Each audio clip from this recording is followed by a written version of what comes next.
What's up, horror people? I'm here to sum up what we have talked about in the week of April 13th. I'm going to just dive right into it. Such a good conversation. Really missing you guys, but it's so great to get to read what you're posting on. One of the things that this group really honed in on, which I'll have to be honest, I've taught this book a lot, and no one's really talked as much about it as this group did, is narration. And so one of the questions was, how does this narrative style affect our understanding of the novel? And this is a really interesting question. It ties into a lot of the questions that we had from before, and it really made me think about the novel in a different way because I never really thought about narration. I think part of that is because O'Connor's voice seems so prophetically strong in these novels, and a lot of times it feels overwritten in that way. I don't mean that in a pejorative way, but the fact that you kind of have an understanding from the beginning of what is that bad things are going to happen and the characters are going to be punished in ways that are unimaginable to you. And that is, I think, Celia ended this conversation by, it's whatever the opposite of dramatic irony is. And I think there is something to be said for that. There's a feeling of dread that this kind of narration incites in you. I can remember when I was at WashU, I had William Gass as one of my professors, and we did a unit on O'Connor, and he said, if you ever die and you find yourself in an American writer's novel, pray to God that it's not Flannery O'Connor, because you will be destroyed. And I think there's something to that there's a sense of dread, even from the opening, where you're like, if you could hear violin. So there's a way in which that narration builds to that. So I thought that was a good way to talk about it. And then in thinking about the way narration style affects the way that we understand different characters' actions, I really liked Tim's comment here, where he was talking about Raber's agency because of how his thoughts are narrated. And I think this question of agency is a really interesting one, and I hadn't thought about it in terms of narration before, but that is sort of the question of the novel, is like, who has agency? What is the agency? What are the directives? Who's being told what to do? Who's following whose orders? Who's in control and who's in charge? And so we watch young Tarwater fluctuating between these two poles of people telling him what to do. When does he actually get to do what he wants to do, and how does he know what that is? So the way that it's narrated, as Tim was talking about, I think it really does point out that disparity in agency, which I find really interesting. So it's a good deep dive into narration, something I had never thought about. There was a question here about Raber's destruction of Tarwater's clothes and what that might potentially symbolize.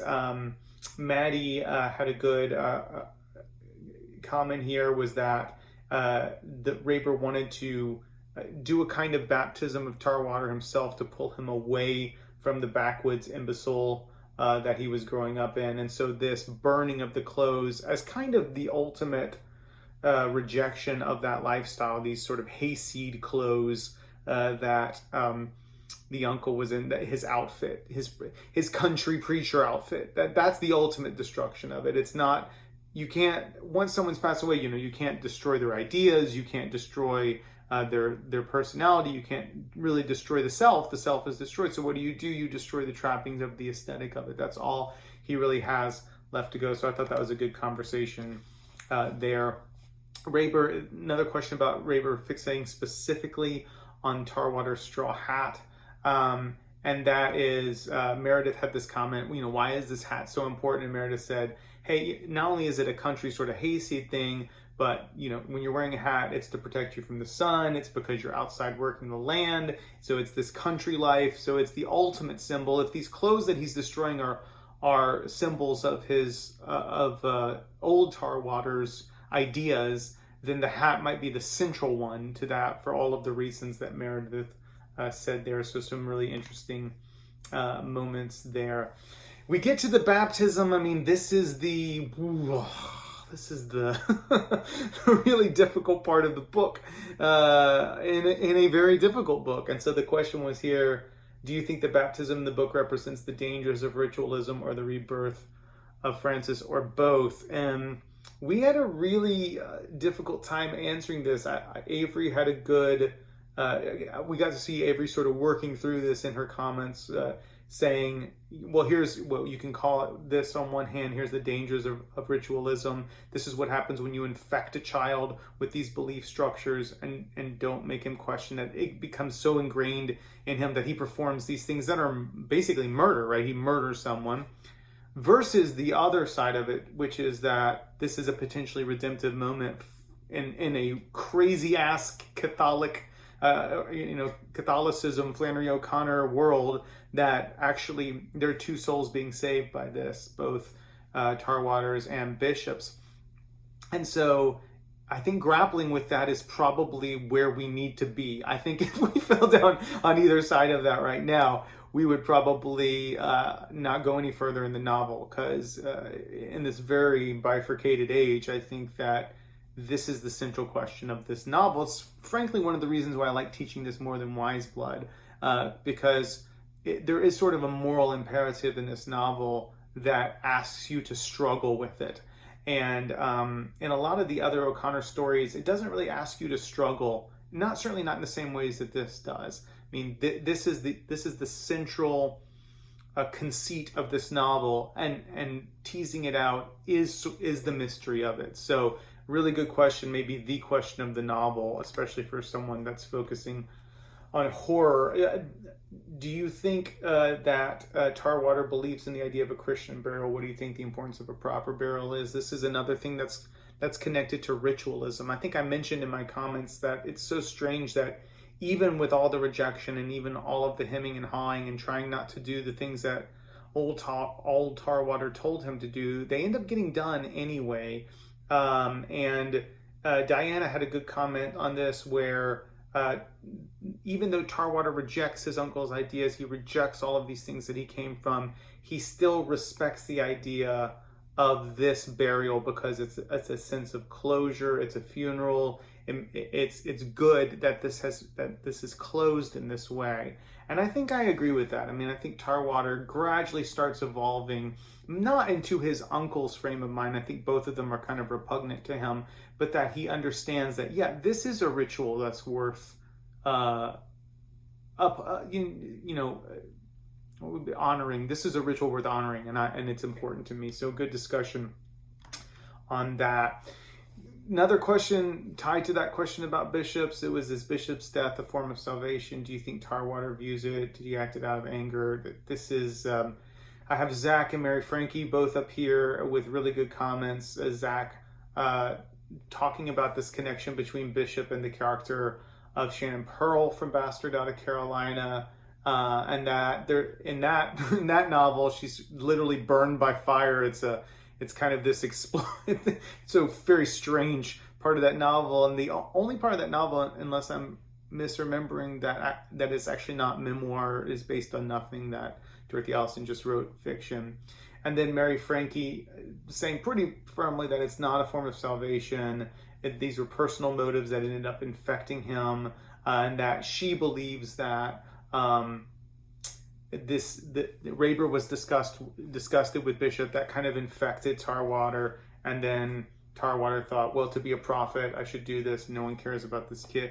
I mean, there is no real answer to this, and to claim a real answer to this question then is to engage with a lot of really tricky things like intentional fallacy, pathetic fallacy, and O'Connor invites those things. So that's a big question.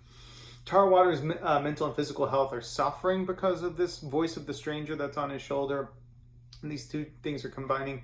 And then the question was, how does he ever going to feel at ease again? And Karen and Maddie, I mean, I agree with both of you guys, which is that there is no ease for Tarwater.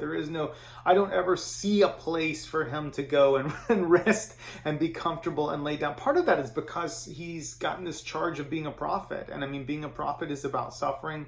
Being a prophet is about endless wander. I mean, think of Moses, think of all of the people in the Bible that had to become prophets. They had to be tested. And, eventually martyred, John the Baptist, all these other people. So I don't think there's an ease for him. There's no easing. And that's kind of just his role as a prophet. So good discussion on that. How does O'Connor's portrayal of children compare to the Night of the Hunter. That was one question. And then also, what about the differences between religion, salvation, and baptism in The Violent Bear It Away? I like Ben's comment about children in both of these texts, which, by the way, great question. That both these texts are fundamentally about children, this filmic text and this literary text. And that Ben said, in both of them, you really do get a sense of like children grappling with what their directives are from authority figures.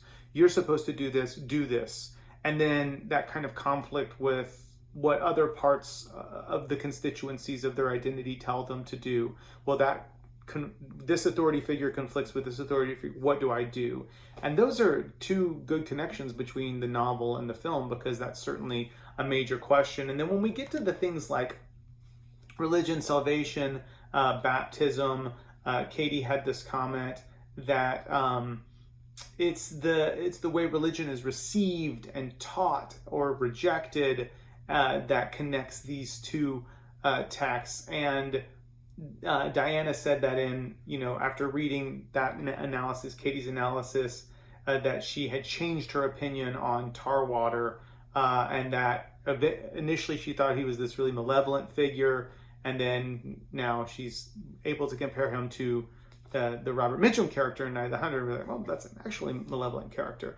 And so that the way evil is presented in both of these, the filmic text and the literary text, those are different. The way that's parsed out is fundamentally different. So there are some connections. I mean, both of these things are interested in a lot of the same things, but how they're commenting on them and what the eventual idea of these things are, I do think it changes. I don't think it's the same in both these texts. You guys did a really good job working through that. Really excited to finish this novel with you guys this week. Got the discussion board questions up. You're able to post there just as soon as you want. And then really looking forward to reading your final projects. I'll send an email about this later today. And really just looking forward to hearing more of your voice. I love reading your comments. I really miss seeing you guys, and hope you're doing well. I'm sending you so much love. If you have any questions, or if there's anything that you want to ask, please send me a note. I'm here for you. Text me, email me, whatever you need, and we can talk through it. But anyway, hope you're doing great. See you soon. Bye.